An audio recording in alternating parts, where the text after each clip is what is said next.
Пузырь ИИ – это тема номер один, которая активно обсуждается на рынке последний год так точно. Об этом пузыре говорят все, а такие легендарные трейдеры, как Майкл Бьюри, уже сидит в шортах по Nvidia, Micron и многим другим компаниям. И с одной стороны шорты логичные, рынок перекуплен, инвестиции огромные, а реальный выхлоп не соответствует ожиданиям. Плюс высокая конкуренция и давление политики ФРС. Техносектор рынка США постепенно падает, и еще более жесткое движение наблюдается на азиатских рынках памяти и чипов. Корея и Япония теряют сотни миллиардов долларов ежедневно, а компания Samsung падает, несмотря на лучший отчет за всю историю. На рынке явно происходит переоценка активов, сокращение такого высокого риска и локальный уход в защиту, в тот же индекс Dow Jones. И краткосрочный шорт техносектора может стать неплохой торговой идеей на ближайшие месяцы. Тем более под конец июля нас ждут финансовые отчеты от многих техгигантов. И как в случае с Samsung, прибыль уже учтена в выручке, что потенциально может усилить распродажи. Но касательно шортов у Трампа другое мнение. Кто-то здесь не преуспевает, наверное, у вас есть пара шортистов. Этим беднягам сейчас не сладко, у них большие проблемы, их просто выносят с рынка. Мне никогда не нравились шортисты, ведь они против страны, и это нормально. Но я не удивлюсь, если потом в его декларации покажут, что были проданы какие-то акции. Это же Трамп. Для него деньги не пахнут. Поэтому сегодня, друзья, вас ждет подробное видео с разбором технокомпаний, которые я собираюсь шортить в ближайшее время. Я скажу сразу, я не жду кризиса 2008 года, но поймать локальный шорт на 10-25% было бы неплохо. Особенно, когда есть возможность торговать акциями через криптобиржи, как, например, BitGet. Так что сегодня я покажу, какие именно акции у меня на прицеле, лучшие точки входа и цели по этим сделкам. Я видел, вам понравилось видео с разборами торговых идей, так что поддерживайте такой формат лайком, пишите комментарии со своими торговыми идеями. $10 за прошлый комментарий забирает этот зритель, а мы, друзья, начинаем. Итак, вначале я сказал, что техносекторы американских и азиатских рынков в последнее время продолжают падать. У себя в Телеграме писал, что неделя началась с пролива Азии, а вчера упал еще и Samsung после хорошего отчета. У себя в Телеграм подобные новости, на которых можно зарабатывать, мои редакторы выкладывают ежедневно, а я делюсь своими сделками, как, например, по биткоину, который сейчас лонгую, и в целом вся актуальная информация по торговле выходит именно там. Ссылка в описании. И вот что интересно, крупнейшие корпорации, такие как Amazon, Microsoft, Google, Meta, Oracle, собираются потратить на ИИ-инфраструктуру сотни миллиардов долларов, а к следующему году годовые капитальные затраты могут перевалить за триллион. Но главный вопрос простой – где выручка? Чтобы окупить ИИ вливания 23-26 годов, рынку нужны десятки и сотни миллиардов новой ежегодной прибыли, пока ее нет и близко. На этом фоне появляются первые серьезные сигналы перегрева. Майкл Бьюри шортит Micron и говорит, что конец ИИ трейда близок. Цукерберг признал, что ИИ-агенты развиваются медленнее ожиданий. Мета уже сдает избыток вычислительных мощностей, а некоторые компании фиксируют покупки чипов через сложные кредитные схемы. При этом S&P 500 и NASDAQ стоят у хаев, хотя давление нарастает. Чипы резко падают, потом отскакивают и волатильность растет. И в данном случае июль-август станет сезоном правды, потому что там будет отчет Google, Microsoft, Apple, Meta, Nvidia, Dell и Micron, которые покажут, есть ли под этим и бумом реальные деньги. И давайте начнем с главного игрока. Nvidia за последние 3 года стала не просто компанией, а главным олицетворением ИИ. Все верят, что она будет расти бесконечно, потому что весь хайп ИИ держится на ее чипах. И если смотреть только на цифры, все так и выглядит. Выручка растет огромными темпами, маржа высокая, компания зарабатывает кучу денег и еще и объявила байбек на 80 миллиардов долларов. То есть на бумаге придраться почти не к чему. Но именно это меня и смущает.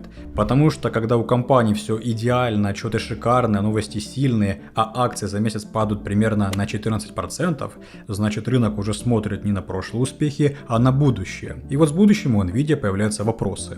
Первый тревожный момент – это история с новой платформой Kyber NVL144. Появилась информация, что ее могут перенести на 2028 год из-за производственных проблем. Nvidia это опровергала. Акция немного отскочила, но сам осадок остался. Потому что вся история роста Nvidia построена на том, что почти каждый год выходит новая, более мощная платформа. Если этот конвейер начинает давать сбой, то рынок сразу начинает пересматривать оценку компании.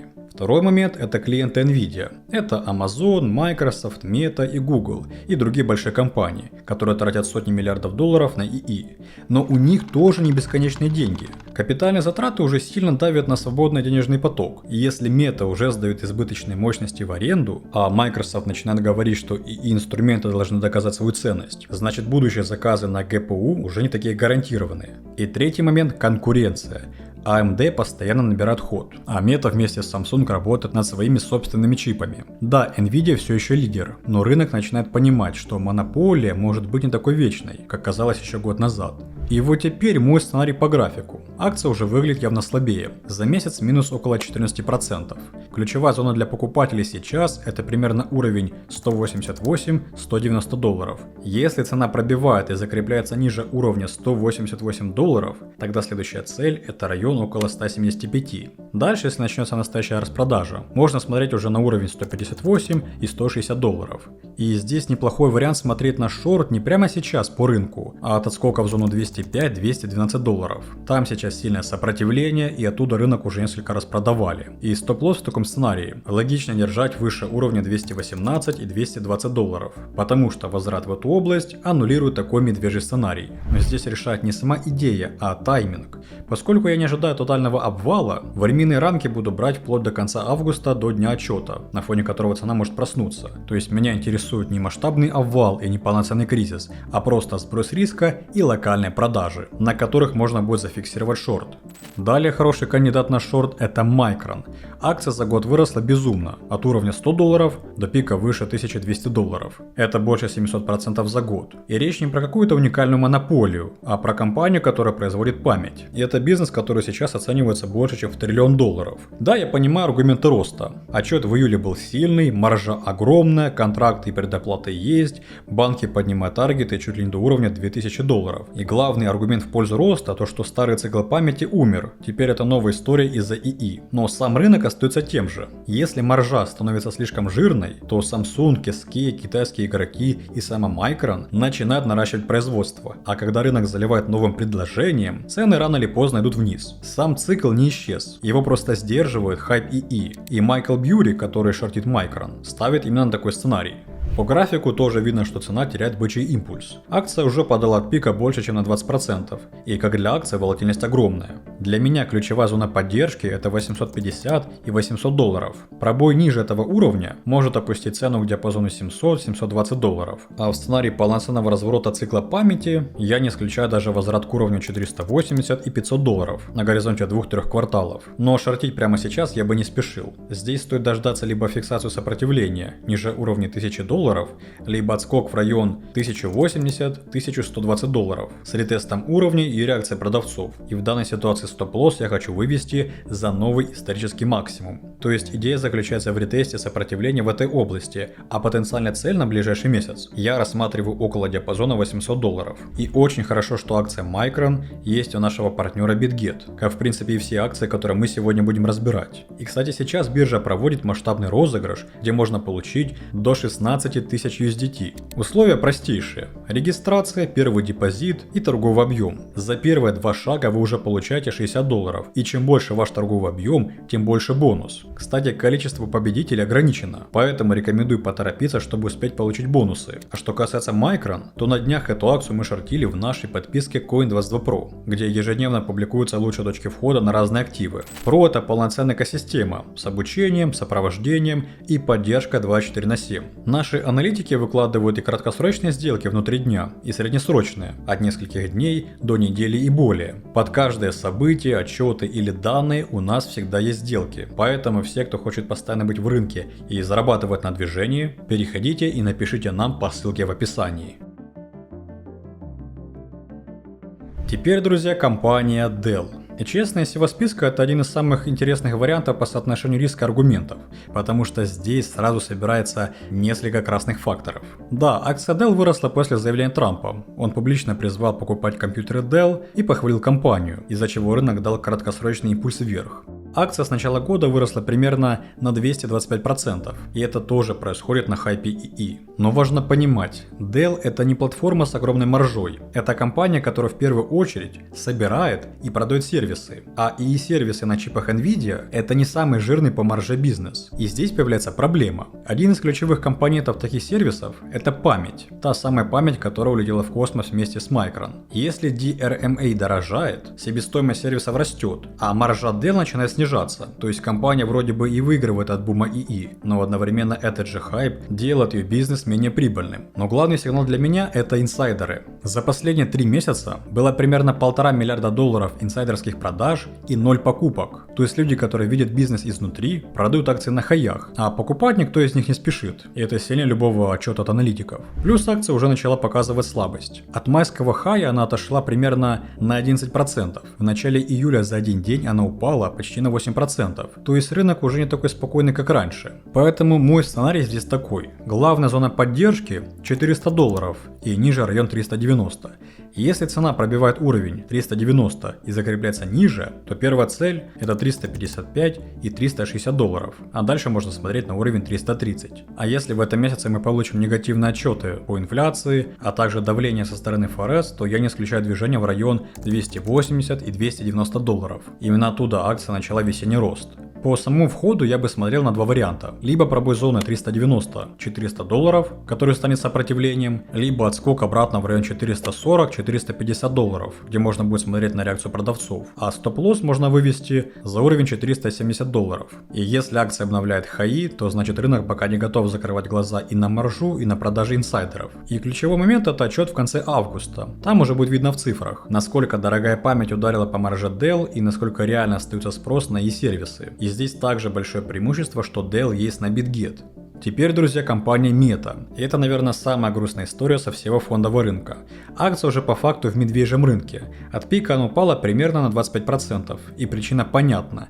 Meta резко разгоняет расходы на ИИ. Компания уже дважды за год повышала прогноз по капитальным затратам. И теперь речь идет о 125-145 миллиардах долларов. То есть бизнес, который раньше был машиной по генерации кэша, постепенно превращается в огромную стройку дата-центров. И главный вопрос. Под что вся эта стройка? Сам Цукерберг признал, что ИИ-агенты развиваются медленнее, чем ожидалось. А потом появляется новость, что Meta рассматривает сдачу в аренду избыточных вычислительных мощностей. Рынок сначала воспринял это как новый бизнес, мол, Meta теперь тоже будет зарабатывать на этом направлении. Но я считаю иначе. Если у тебя уже есть лишние мощности, значит ты, возможно, построил больше, чем реально нужно прямо сейчас. При этом рекламный бизнес у Meta все еще сильный, поэтому я бы не назвал эту акцию откровенным пузырем. Но риски есть. Для меня ключевая зона поддержки это район $580.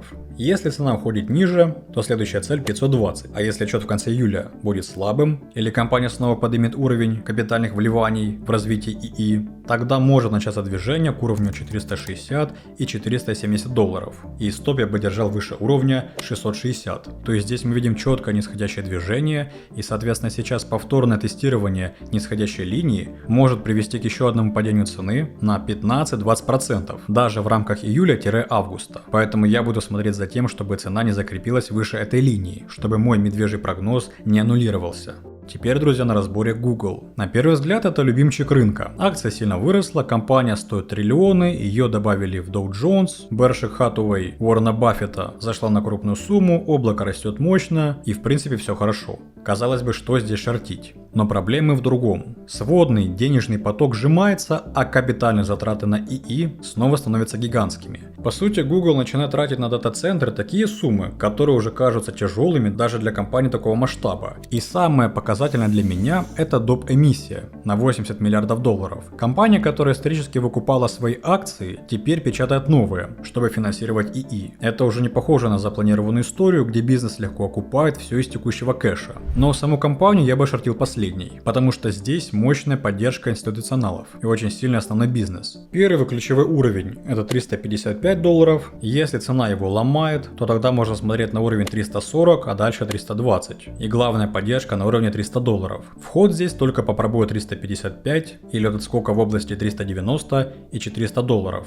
если там будет сильное сопротивление. И стоп можно вывести за уровень 410, потому что новый исторический максимум ломает всю эту идею. Самое главное, что ключевые уровни я вам озвучил, я за ними буду следить, что, собственно говоря, можете делать и вы.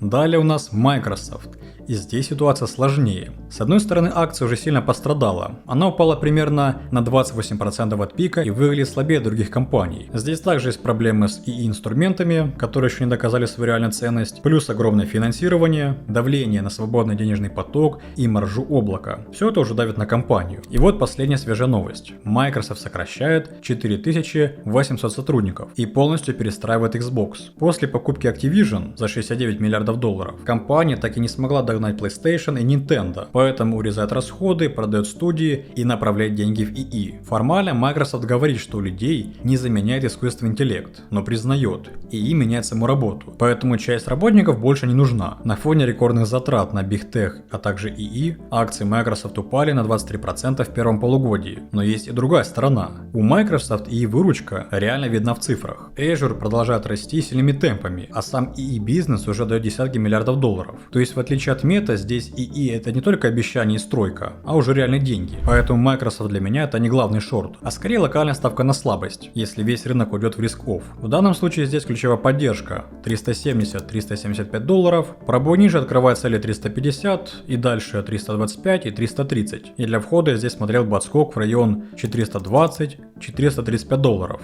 в котором стоп можно вывести за уровень 445. А главное, на что стоит смотреть, это отчет 28 июля. Если там расходы снова вырастут быстрее ожиданий, то потенциал шорта, конечно же, усилится. Если цифры сильно будут превышать ожидания, то, конечно же, из шорта лучше выйти. Если что более подробно об этом, я буду писать у себя в Telegram. И наконец, друзья, Apple. Вот это самая интересная история с точки зрения риска. Пока Microsoft и Meta уже сильно упали, Apple все еще почти пробивает хаи. Рынок воспринимает Apple как защитную историю. Мол, компания почти не строит дата-центры, не сжигает деньги на ИИ, и поэтому она более безопасная, чем остальные. Но проблема не в оценке. За эту безопасность рынок платит около 37 годовых прибылей, при том, что рост выручки совсем не похож на гиперрост. То есть Apple оценивают как быстро растущую компанию, хотя по факту рост уже умеренный. Плюс дорогая память бьет по себестоимости айфонов, и все мы уже видели новости, что цены от Apple могут подорожать. Apple может поднять цены, но если экономика начнет слабеть, то перекладывать все на покупателя будет сложнее. Отдельная история складной iPhone. Да, рынок любит такие нарративы, но массовые продажи, скорее всего, будут не раньше следующего года, и старт может быть ограниченным. То есть по факту это покупка новостей и будущих продаж, которых еще даже нет.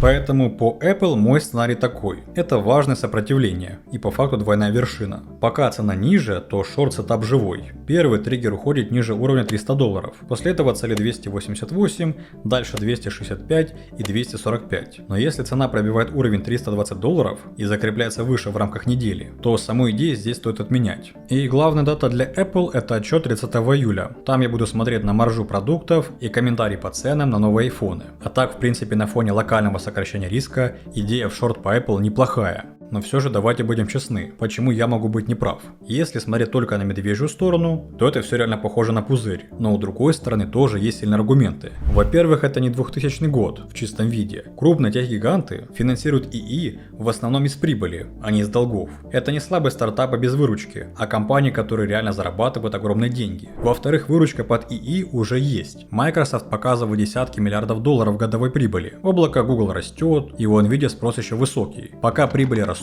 то рынок будет еще долго прощать дорогие оценки. И, друзья, самое главное, если пузырь есть, он может надуваться еще годами. В 96 году уже говорили про перегрев, а NASDAQ после этого еще утроился. Поэтому шорти просто потому что дорого, это, конечно же, нелогично. Но мой план простой. Не угадывать, а реагировать. Если на отчетах рынок начнет продавать даже хорошие результаты, как, например, в случае с Samsung, то, конечно же, все эти прогнозы по шорту становятся актуальными. Если реакция на отчеты будет положительная, шортами спешить не буду, а буду уже уже работать по ситуации. Ведь сами пузыри шортят не по календарю. Их шортят, если цена пробивает ключевые уровни. Так что за всеми этими уровнями стоит следить. Более подробно и конкретно по входу в сделки я буду писать у себя в телеграм-канале, так что подписывайтесь, ведь там много полезной информации. Также в комментариях задавайте ваши вопросы, я стараюсь отвечать всем. Поддерживайте видео лайком, если вам нравится такая рубрика. И увидимся в следующем видео. Вам, друзья, желаю удачи, до скорых встреч.